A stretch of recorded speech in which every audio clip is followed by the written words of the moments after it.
What's going on, guys? So, it's been on my mind recently that there's this concept that I've been trying to understand, and that concept is happiness takes work. Right? So, what does that look like? What does that sound like? We hear work hard, uh, work smarter, not harder. Happiness takes work. Be consistent. Put your mind to it. Stay committed, stay focused. Those are all factors into the end result, which is happiness. And so, this is the difficult part, though. Okay, is there's a threshold. Okay, so it's a threshold of comfort zone and discomfort. So imagine that there's a circle, right? And then part of it is your comfort zone, and then the farther you get away from that comfort zone is the area of discomfort, which is outside your comfort zone, obviously. Now, there's a whole Instagram page called Seek Discomfort, and they're kind of through this brand an idea of seeking discomfort. Now, it's okay, so I'm uncomfortable. I'm in discomfort, quote unquote. Now what? So here, discomfort is where the real growth happens. Discomfort is where growth happens. So how I see it is the more uncomfortable you are, the more discomfort you are experiencing, the higher your happiness will be. And let me explain. So recently I've sort of been struggling in my own personal life and my own life with getting out of this circle, this box, this trap of comfort. I need discomfort to grow. I need discomfort to feel alive, right? You ever hear those sayings, when someone's like dying, they're actually feeling more alive. So I'm not going to say dying because none of us are on that brink. What I'm going to say is slight suffering slash mild to extreme discomfort. So what I mean by that is the more you suffer in a day, the more you grow. The more discomfort you experience in a day, the more you grow. But I mean suffering isn't like,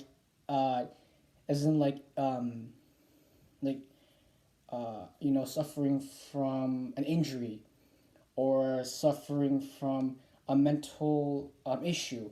What I mean is suffering is in self-discipline, as in you don't want to do it, but to get the results you want, you have to do things that you don't want to do. Does that make sense? So that's what I mean by suffering, is doing things you don't want to do to get the results that you want, if that makes sense. So what I'm saying is this. The more you suffer, the more you experience discomfort, the more happiness will be brought into your life. How do I make this easier to explain? Like this. Where the real growth happens is where the discomfort is. Where the real happiness happens is where the discomfort is. So, let's say someone wants to exercise, and their comfort zone would be like 30 push-ups and 30 jumping jacks, and then that's their comfort zone. They know they've been doing it for a while. They know it's not that hard. It's not that scary. It's not that discomfort. It's not that uncomfortable. They're not gonna mildly suffer or be mildly discomfort. Slightly suffering, mildly discomfort, lots of discomfort.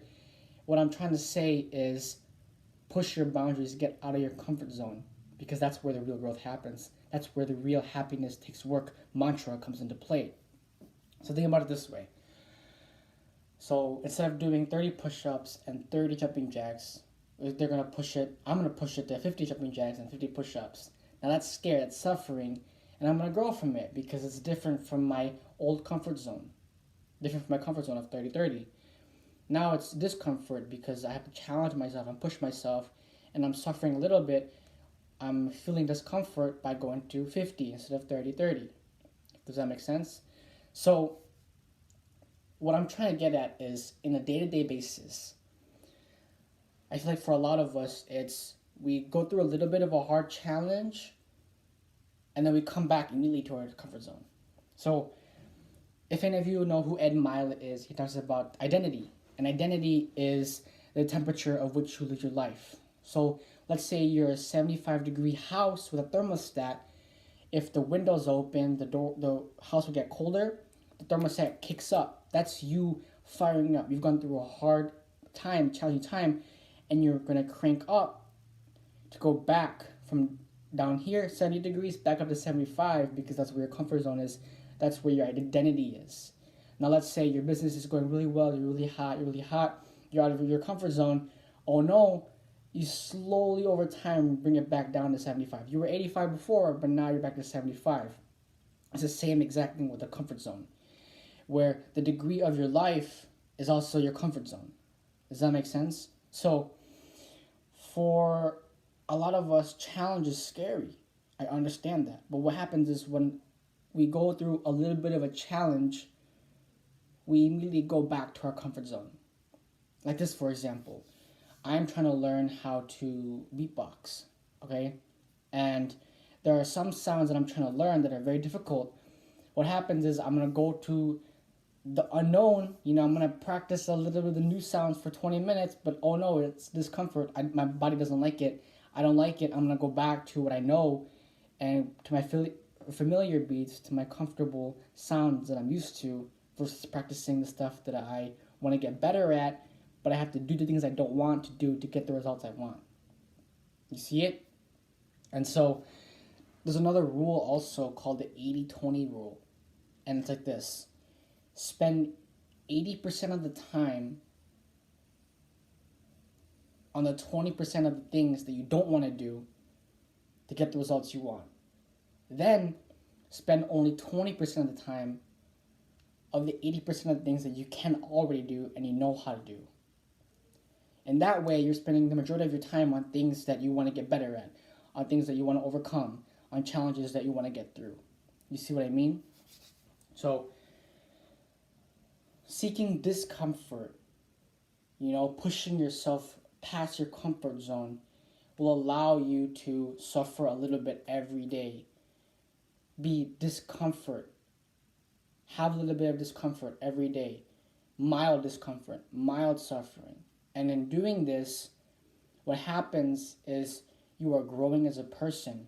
And for the mantra to life, happiness takes work, we can add on to that and say that by you suffering a little bit every single day, growing is living, right? So the more you grow, the more you live.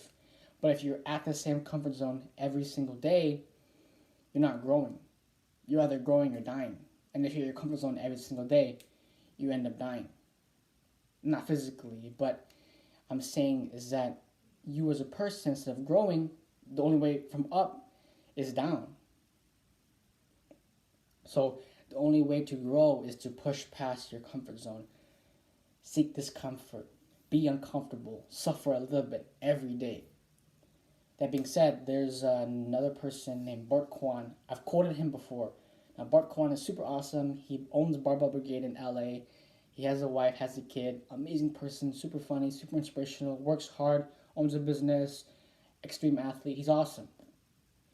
One of the quotes he talked about is, just what I'm talking about, is minimal versus maximum effort. So, let's say your minimal effort would be 5 push-ups and 5 jumping jacks. That's your minimal effort.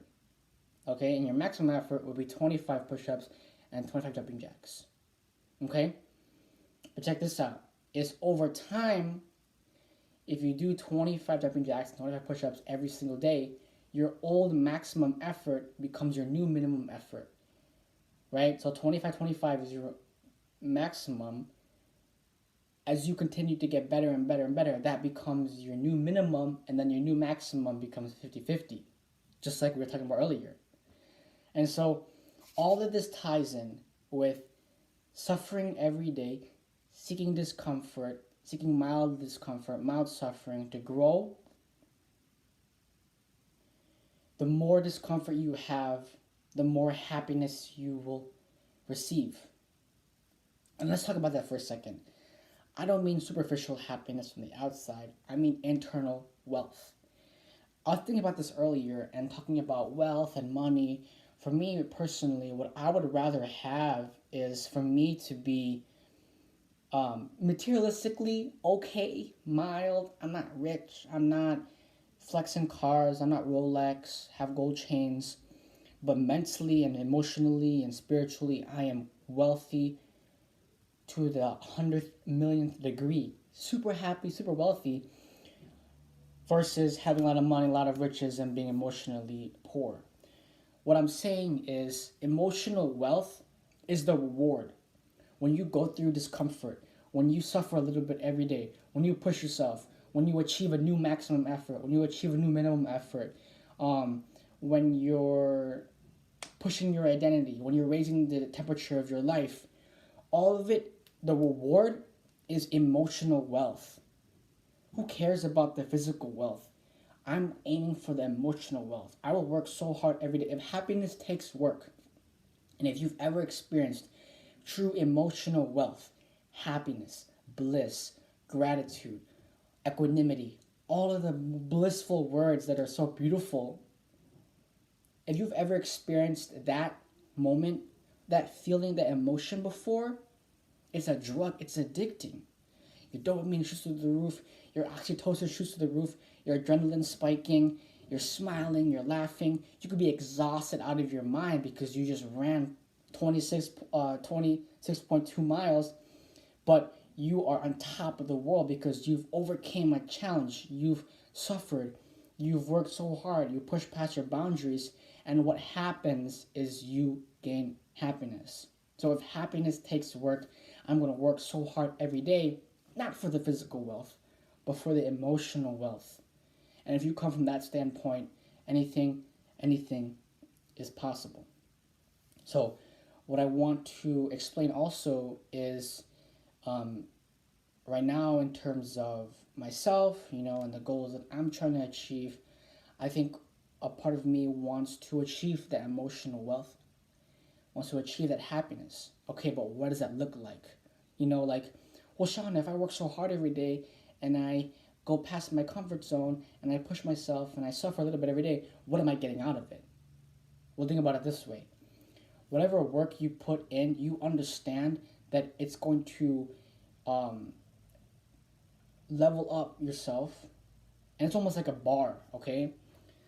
It's almost like a bar that you have to continue to extend until you get to that threshold of happiness. And it's different for everybody, right? For me, it could be, okay, I need to suffer and work hard every day, practicing music, learning how to beatbox for 3 months to get to that blissful point where I am, wow, I've achieved, look at the journey, the progression that I've gone, you know, versus someone could go through that journey in a week. They could beatbox for a week and make so much progress, and they could be at the top of the world after just a week. For me, it could be 3 months. For someone else, if they're building a business, it could take them 5 years to get to that point.